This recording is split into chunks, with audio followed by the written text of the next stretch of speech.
आपके अकाबिरीन अहले बैत से कैसे मोहब्बत करते। मैं चलते चलते सिर्फ एक झलक करवाना चाहता हूं।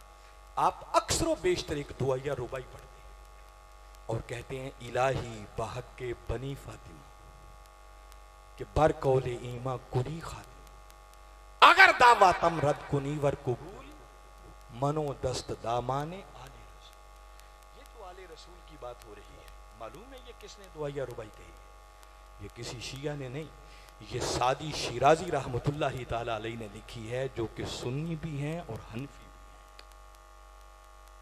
अक्सर आप ये नात या शेर गुनगुनाते हैं ना, तेरी नस्ले पाक में है बच्चा बच्चा नूर का, तू है ऐने नूर, तेरा सब घराना नूर का।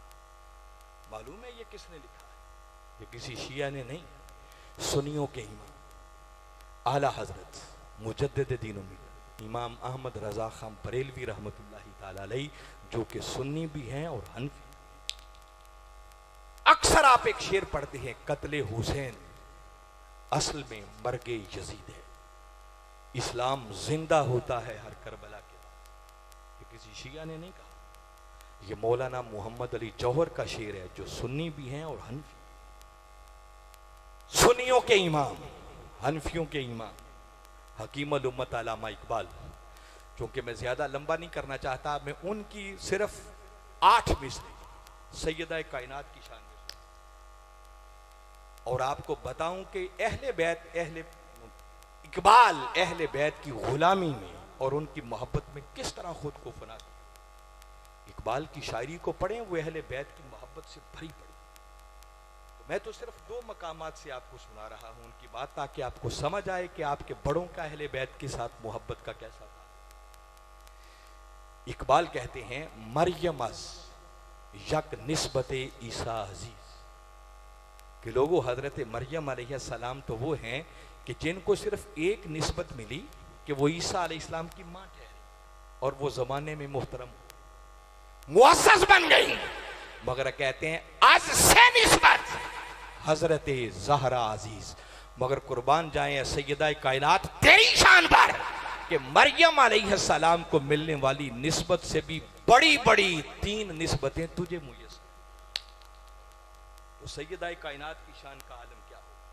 पहली निस्बत क्या है? कहते हैं नूरे चश्मे रहमतुल लिल आलमीन आ इमाम अव्वलीनो आखिरीन। ऐ सैयदा कायनात, पहली निस्बत में यह मुयस्सर है कि तुम उस हस्ती की नूरे चश्म हो जो सारे जहानों के लिए रहमत बनकर रहे हैं। कौन रहमतुल लिल आलमीन? आ इमाम अव्वलीनो आखिरीन, जो सारे अव्वलीन के भी इमाम हैं और सारे आखिरीन के भी इमाम। उनकी लख्ते जिगर, उनकी नूरे चश्म होने का तुम्हें शर्म। और दूसरी निस्बत बयान करते हैं बानुए ताजदारे हालाता मुर्तजा मुश्किल कुशा शेरे खुदा। कोई अकीदा इकबाल से सीखे। मौला कायनात की बात है और उनको जिक्र करते हुए कह रहे हैं मुश्किल कुशा। क्या कहते हैं? अकीदा इकबाल से सीखो। बहुत सारे लोग हैं ना, अली की बात आ जाए तो उनकी तबीयत सुनकर ही ऐसे खराब हो जाती है। मैं बताना चाह रहा हूं मिनहाजुल कुरान का अकीदा क्या है, हम अली को कैसे मानते हैं। सिर्फ एक रुबाई इस पर भी सुनाता हूं ताकि समझ आ जाए मुश्किल कुशा हम कैसे मानते हैं। वो शायर कहता है मिजाज गुल शाख गुल पे देखो, मकाम खुशबू सबा से पूछो। मैं आसान करता हूं, समझ नहीं आ रही आपको, तवज्जो नहीं है, कुछ लोग दाएं बाएं देख रहे हैं। शायर कह रहा है कि अगर फूल का मिजाज देखना हो ना तो उस वक्त देखो जब वो शाख पे लहरा रहा हो, और खुशबू का मकाम देखना हो तो तब देखो जब वो सबा के दोष पर सफर कर रही होती है। अब वो मिसरा सुने जो शायर कहता है, वो कहता है मिजाज गुल शाख गुल पे देखो, मकाम खुशबू सबा से पूछो, अली का रुतबा घटाने वालों अली का रुतबा खुदा से पूछो। अभी अकीदे की बात तो आई नहीं, सुभान अल्लाह आपने पहले कह दिया, अब एक बार फिर सुनना पड़ेगा। वो कहता है मिजाज गुल शाख गुल पे देखो, मकाम खुशबू सबा से पूछो, अली का रुतबा घटाने वालों अली का रुतबा खुदा से पूछो, और कब्र में मुनकर नकीर पूछेंगे कुछ तो ये कह के टाल दूंगा, सवाल मुश्किल है ए फरिश्तों, जवाब मुश्किल कुश।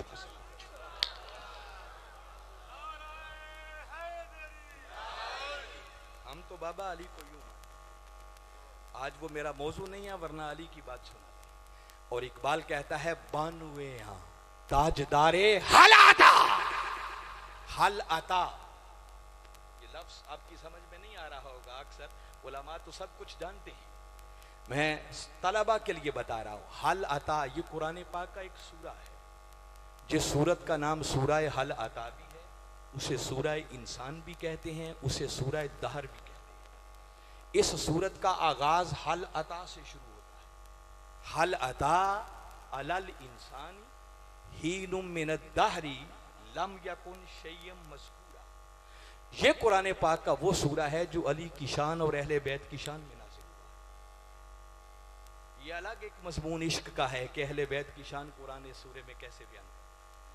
और इकबाल ये बात कर रहा है कि बानुए ताजदारे हलाता, ऐ सैयदा कायनात, तुझे दूसरी निस्बत ये मुयस्सर है कि उस हस्ती की ज़ौजा बनने का शर्फ मिला जो ताजदारे हल अता।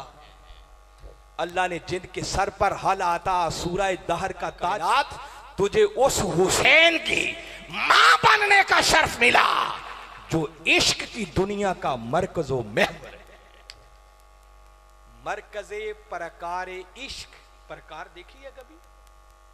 वो ज्योमेट्री बॉक्स नहीं होता था, उसके अंदर दो टांगों वाली एक प्रकार होती थी, जिसे रख के एक सिरे को साकिन करके घुमाते थे तो दायरा बन जाता। एक मरकज दायरे का होता है, दायरा उसके गिर्द गिर्द घूमता है। इकबाल कहता है कि सैयदा कायनात, उस हुसैन की मां होने का तुम्हें शर्फ मिला है जो इश्क की दुनिया का मरकज़ो महवर है। और मादरे काफिला सालारे इश्क, जो काफिला इश्क के सालार हुसैन है ना, उस हुसैन की मां होने का तुम्हें शर्फ मिला है। मरियम तो वो है ना जिन्हें एक ही साल इस्लाम की मां होने का शर्फ मिला, जमाने में मुअज़्ज़ज़ हो गई। तो ऐ सैयदा कायनात, तेरी असमत का आलम क्या होगा कि जिनको उनसे भी बड़ी तीन ऐसी निस्बतें। और आगे जो रुबाई सुना रहा हूं वो तो इकबाल ने हद कर दी। अब ये किसी शिया ने नहीं कहा, मैंने कहा हकीमुल उम्मत अल्लामा इकबाल। अगर ये मैं समझाने में कामयाब हो गया तो मुझे उम्मीद है कि साल भर इसका नशा नहीं उतरेगा। इकबाल ने ऐसी बात, इकबाल कहता है रिश्ता है आईने हक जंजीरे पास, पासे फरमाने जनाबे मुस्तफा। इकबाल कहता है, मैं आसान करता हूं ताकि अनपढ़ बंदा भी समझ के जाए। रिश्ताए आईने हक, आईने हक से मुराद है दीन इस्लाम। इकबाल कहता है कि ये जो मैंने कलिमा पढ़ लिया है, दीन इस्लाम को कबूल कर लिया है, इस दीन से मेरा रिश्ता बन गया है। वो कहते हैं इस दीन का रिश्ता जंजीर पास्त, ये मेरे पाँव की जंजीर बन गया है। पासे फरमाने जनाबे मुस्तफा, और मुझे कमली वाले आका सल्लल्लाहु अलैहि वसल्लम के फरामीन का पास है, उनका इनकार, उनकी खिलाफ वर्जी नहीं कर सकता। और आगे कहते हैं सैयदा कायनात, अगर ये दो चीजें मेरे रास्ते की रुकावट ना होती ना तो आपका मकाम व मर्तबा और इकबाल का इश्क किस बात का तकाजा करता है। कहते हैं वरना गिरदे तुरबतश गर्दीद भी, ऐ सैयदा कायनात, अगर ये दो चीजें इस्लाम का रिश्ता और कमली वाले आका के फरामीन ये मेरे रास्ते की रुकावट ना बनते, मेरे पांव की जंजीर ना बनते, तो कहते हैं सैयदा कायनात, आपका मकाम व मर्तबा और मेरा इश्क तो इस बात का तकाजा करता है कि सैयदा कायनात, इकबाल तेरी तुरबत तेरे मजार के गिर्द तवाफ करता। वरना गिरदे तुरबतश, तुरबत कहते हैं कब्र को, मजार को, तुरबतश सैयदा कायनात आपकी तुरबत। गर्दीद भी, मैं इसके गिर्द गर्दीद तवाफ करता, घूमता, चक्कर लगाता। कब? अगर ये दो चीजें मेरे रास्ते की रुकावट मुझे इस्लाम इजाजत नहीं देता, मेरे आका के फरामीन इजाजत नहीं देते, वरना सैयदा कायनात आपका मकाम तो यह तकाजा करता है कि इकबाल आपकी कब्र के गिर्द चक्कर लगाता, तवाफ करता, और खाली तवाफ ही ना करता, सजदा बरखा के पाशीद भी। ऐ सैयदा कायनात आपका मकाम और मर्तबा तो यह तकाजा करता है कि इकबाल सिर्फ आपकी कब्र के गिर्द तवाफ ही ना करता, बल्कि आपकी कब्र की खाक के जर्रों को इकबाल सजदे करता।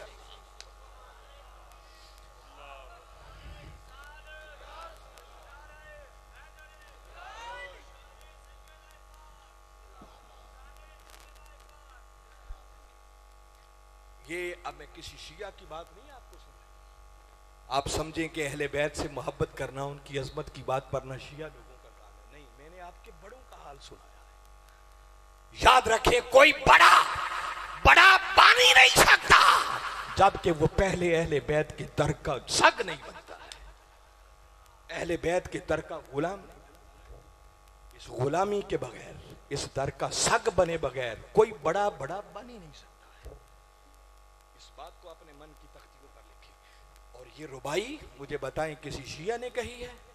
शाह अस्त हुसैन, बादशाह अस्त हुसैन, धी अस्त हुसैन, धी पनास्त हुसैन, सारदात नदाद दस्त दर दस्ते यजीद, हक्का के बिना ला इलाहा।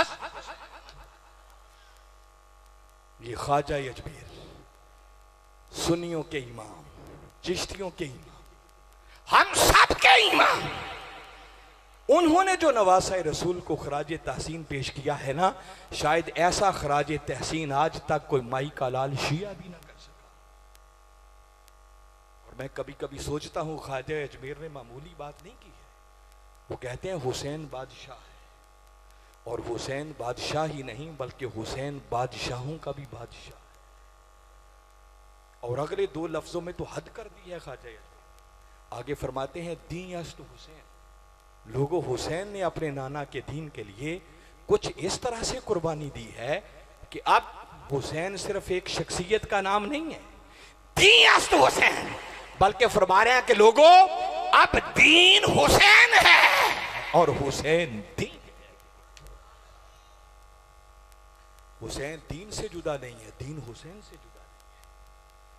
और कहते हैं हुसैन ने सर तो दे दिया मगर यजीद के हाथों में हाथ नहीं दिया। और हक बात तो ये है कि ला इलाहा की असल बुनियाद ही हुसैन है। ये हैं आपके बड़े, ये हैं आपके अकाबिरीन।